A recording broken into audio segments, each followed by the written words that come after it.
things haven't been too bad in Lamoille County today, though we have seen some of the rivers rising as we're driving around. As of Monday night, the Chester Fire Department has assisted with at least 35 rescues. They say they expect to do more throughout Tuesday and Wednesday with more rain on the way. See a lot of this damage behind me going towards 62. There's mud. There's even more mud even further down North Main, and if you look over towards Maple Ave, the trucks may be blocking it a little bit. It is still completely flooded out and impassable. Roads to Hardwick are starting to reopen. I'm Rachel Mann. Ahead, we'll take a look at the damage and tell the story behind this devastating scene. Here, this guardrail is almost totally wiped out, bent, dented, and there is very little pavement for drivers to go over on this bridge. This wasn't previously open, but now it is open to one lane so people can at least get in and out of the area a little easier. If you see a road closed sign, respect it, because even if the road doesn't look too bad, things can deteriorate quickly, and there is a lot of damage underneath a lot of the roads that people might not be able to see. State officials say they are happy with the number of people volunteering, but they want to remind people to be safe and not self-deploy to questionable areas. Can't get there from here, a phrase people in central and southern Vermont have been hearing all day. You can see this river behind me on 103 is moving fast, and that bridge is about to wash out, making Ludlow even more isolated.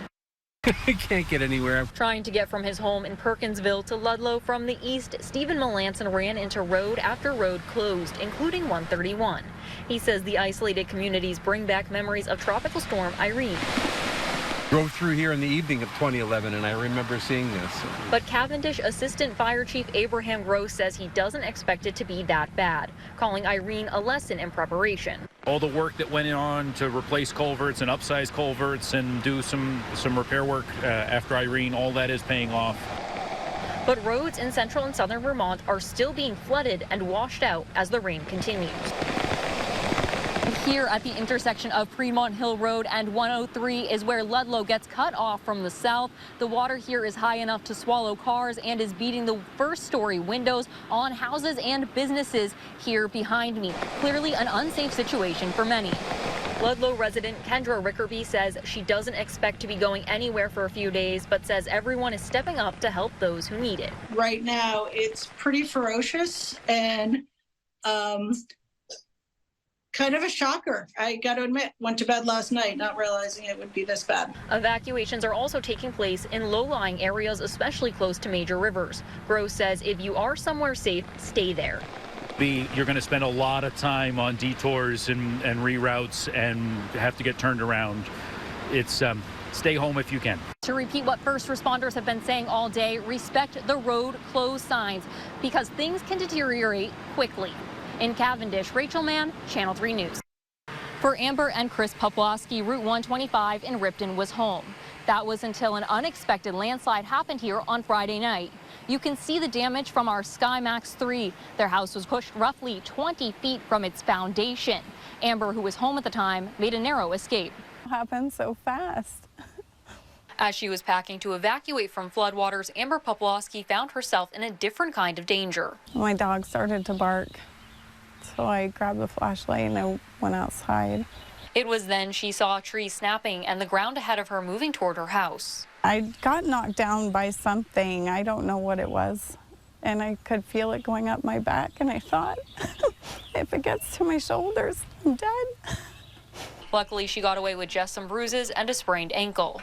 At the same time, Ripton Fire Chief Chris Pike was approaching the house with his son, evacuating people around the rising Middlebury River. At that point, one of us yelled landslide, and we ran back to the truck.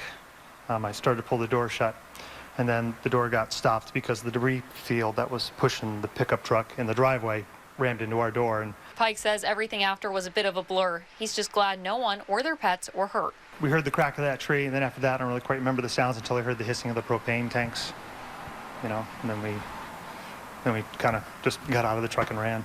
Pike says state officials evaluated the scene and surrounding hillsides. The only area they say they expect to see future problems on is the remaining hillside behind the Popławskis' home. Select Board Chair Lori Cox says this has never happened here before, and the unpredictability of slides is a concern. Many people have hillsides behind their homes, and the ground is so saturated now that sometimes it doesn't take a whole lot to dislodge something. As for the Poplawskis, they're staying with friends until they can get back on their feet. It's a lot. It's a lot to think about. It's a lot to try to put the pieces together on what to do, and I'm really just trying to find a home for my kids and my dogs, and thinking how much my life has totally changed. Vermont DEC officials want to remind people that if it looks like a landslide is about to happen or actively happening, especially near buildings, to call 911. In Ripton, Rachel Mann, Channel 3 News.